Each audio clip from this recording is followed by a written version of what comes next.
कैसी थी द्रौपदी और पांडवों की पहली सुहागरात। दोस्तों, क्या आप जानते हैं महाभारत में द्रौपदी और पांडवों की शादी के बाद की पहली रात कैसी रही होगी।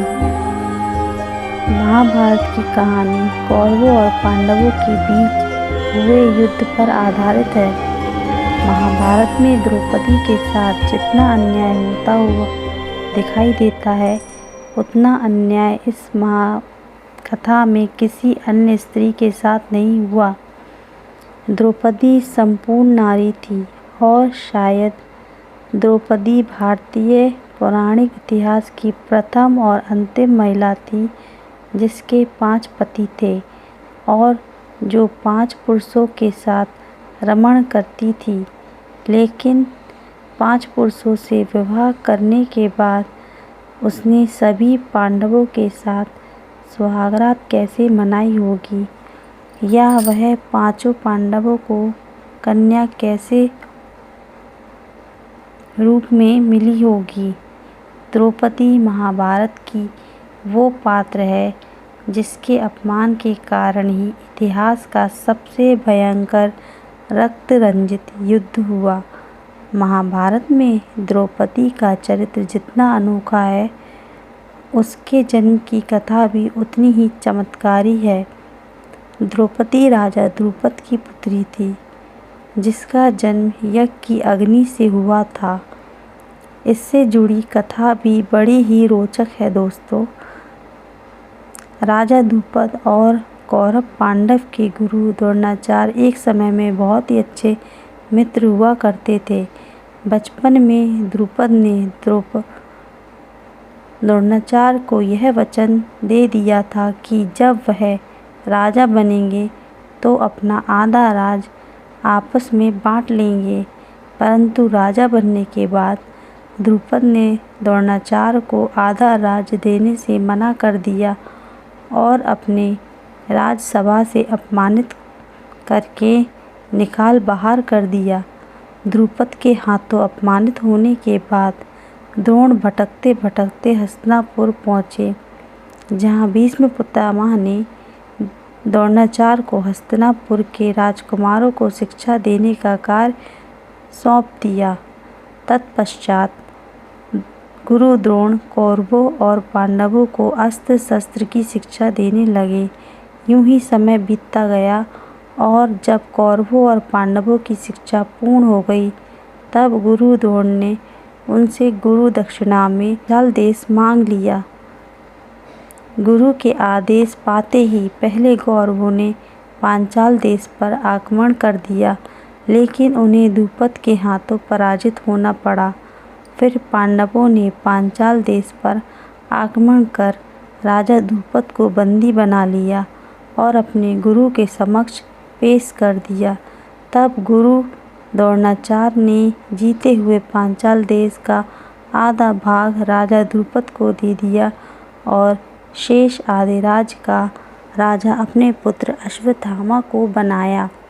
इधर द्रोणाचार्य से अपमानित होने के बाद राजा द्रुपद प्रतिशोध की अग्नि में जलने लगा और एक ऐसा पुत्र प्राप्त करने की कामना करने लगा जो उनके शत्रु द्रोण का वध कर सके।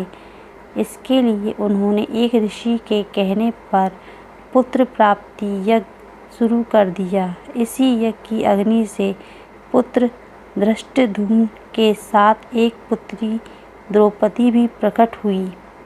यही कारण था कि द्रौपदी का याज्ञसेनी के नाम से भी जाना जाता है। दिव्य द्रौपदी एक युवती के रूप में हवन कुंड से प्रकट हुई थी। इसलिए कुछ समय पश्चात राजा द्रुपद ने अपनी पुत्री के लिए स्वयंवर का आयोजन किया।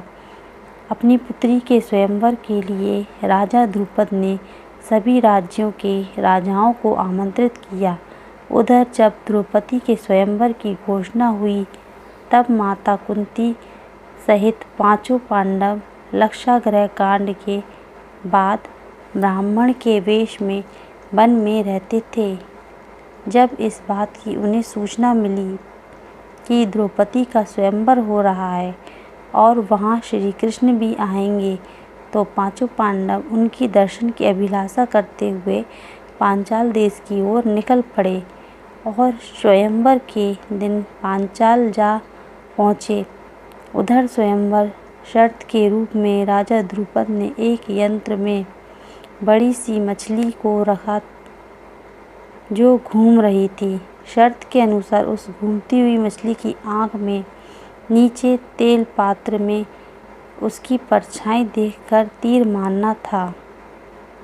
स्वयंवर के दिन एक के बाद एक सभी राजा महाराजा एवं राजकुमारों ने ऊपर घूमती हुई मछली की आँख पर उसके प्रतिबिंब को नीचे जल में देखकर निशाना साधने का प्रयास किया, किंतु सफलता हाथ न लगी और वे सभी एक एक करके सभी अपने स्थान पर लौट गए।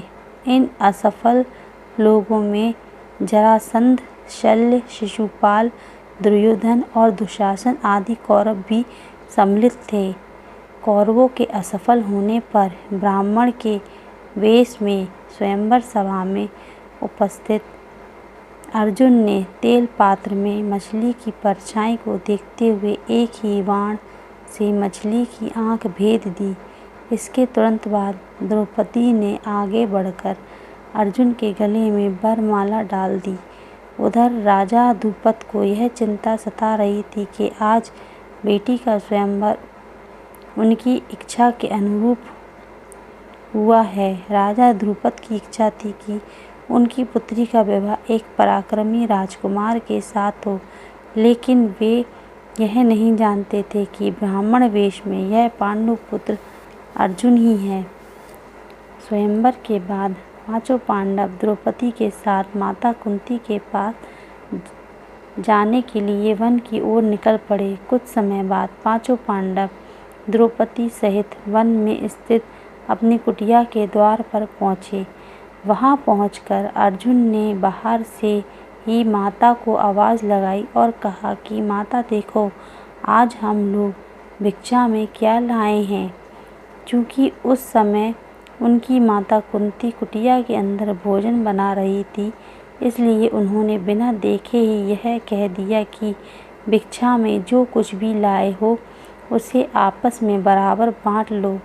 सभी भाई माता की हर बात को आदेश की तरह मानते थे, इसलिए वे उनकी बात सुनकर चुप हो गए। बाद में जब कुंती ने बाहर आकर द्रौपदी को देखा तो वह आश्चर्यचकित रह गई। फिर उसने युधिष्ठिर से बोला, तुम ऐसा करो कि मेरा वचन भी रह जाए और कुछ भी गलत ना हो। लेकिन धर्मराज युधिष्ठिर भी कोई रास्ता ना निकाल सके। अंत में यह फैसला किया गया कि पांचों भाई द्रौपदी से शादी करेंगे।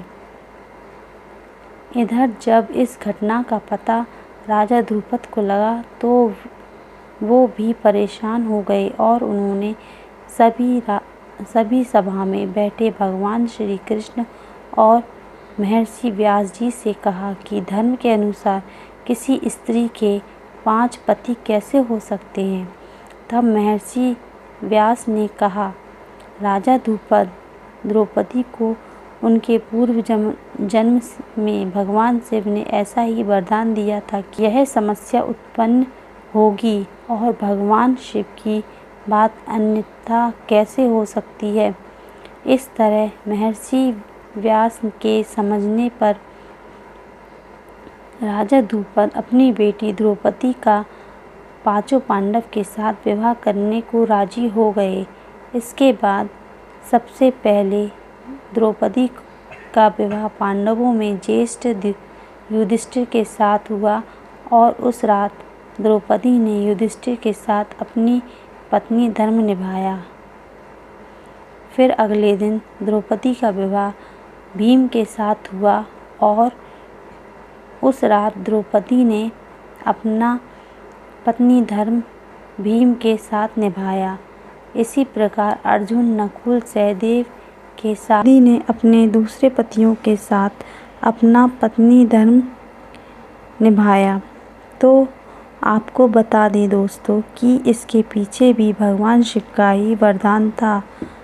क्योंकि जब भगवान शिव ने द्रौपदी को 5 पति प्राप्त होने का वरदान दिया था, तब उन्होंने द्रौपदी को साथ में ये वरदान भी दिया था कि वह प्रतिदिन कन्या भाव को प्राप्त हो जाया करेगी। इसलिए द्रौपदी अपने 5 पतियों को कन्या भाव में ही प्राप्त हुई थी, परंतु संतान प्राप्ति हेतु भगवान श्री कृष्ण ने यह सुझाव दिया कि प्रतिवर्ष द्रौपदी एक ही पांडव के साथ अपना समय व्यतीत करेगी, और जिस समय द्रौपदी अपने कक्ष में किसी एक पांडव के साथ अपना समय व्यतीत कर रही होगी, तब उनके कक्ष में कोई दूसरा पांडव प्रवेश नहीं करेगा। तो दोस्तों, यह कथा थी कि द्रौपदी ने कैसे 5 पांडवों के साथ अपना पत्नी धर्म निभाया। अगर दोस्तों आपको मेरा ये वीडियो अच्छा लगा तो लाइक और सब्सक्राइब ज़रूर करें।